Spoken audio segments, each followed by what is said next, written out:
ئەمڕۆ ڕۆژی جیهانی فۆتۆیە و پێشانگایەکی بەرفراوان لە شاری هەولێر بۆ زیاتر لە 65 وێنەی هەموو پارچەکانی کوردستان و بەشێک لە وێنە جیهانیەکان فۆتۆگرافەرانی کوردستان لە شوێنێکی فۆلکلۆری کراوەتەوە.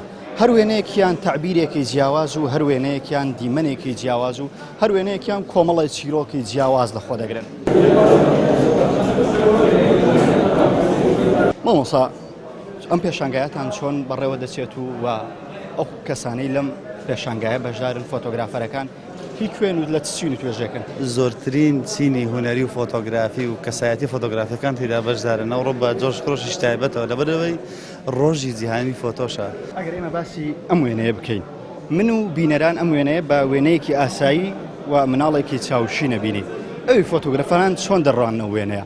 چیرۆکی وێنەیە چۆن دەخوێنیتەوە تۆ وەکو فۆتۆگرافەرێک؟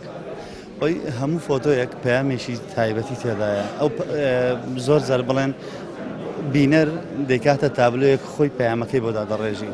بەڵام دەکرێت ئێمەش وەکو بینەرێک تەماشای ئەو ڕسمەیە بکەین کە کۆمەڵێک بڵێن ساتی تێدایە، کۆمەڵێک ڕەنگی تێدایە کە هەر ڕەنگە و چەند تعبیرێک پیشان دەدا، چەند قسەیەک دەکات. بینەران دیارە هەر یەک لە وێنانەی کە لێرە دەبینن کۆمەڵێک پەیامی جیاوازی پێیە. پیرێک دەبینین و دواتر منداڵێک دەبینین و دواتر پیرێک دەبینین. هەر یەک لە وێنانە چیرۆکێکی جیاواز و مانایەکی جیاواز دەبەخشێت.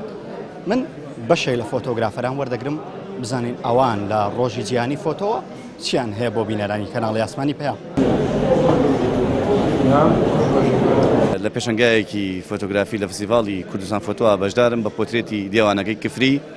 توانیم گەرمیان بێنمە هەولێر کاوە وێنەکەمە لە تەنیشتمەوە. خۆم بە خۆشحاڵ دەزانم کە ئەمڕۆ وە پیرۆزبایی ئەم ڕۆژەش لە هەموو فۆتۆگرافەرانی دنیاکەم بە تایبەتی فۆتۆگرافەرە کوردەکان لە هەر شوێنێکی دنیا هەن و ئەژین. ڕۆڵی فۆتۆگرافی ئەمڕۆ لە کوردستانە ڕۆڵێکی زۆر باشە بەرەو پێش دەچێت. لە چاو ساڵانی ڕابردوودا ئێستا زۆر باشە و من ئومێدەوارم هەموو ماڵێک فۆتۆگرافەرێکی تیا دروست ببێ، چون ئێمەی کورد هەمیشە ڕوبەڕووی جونۆساید و هێرش و نەهامەتیەکان نەبینەوە. ئەگەر فۆتۆگرافەرمان هەبێت، ئەگەر ڕۆژنامەنووسمان هەبێت، زوو ئەتوانین کەیسەکان بە دنیای دەرەوە بگەین و دیکۆمنتیکەین. بۆ نمونە ئەگەر کەیسی هەڵەبجە تورکێک و فارسێک نەبووە ئێستا دیکۆمنتێکمان نەبوو پیشانی دنیای دەرەوەی بین. ئەنفال فۆتۆگرافەرێک پێڕانەگەیشت، ئێستا دیکۆمنتمان نییە پیشانی خەڵکی بین.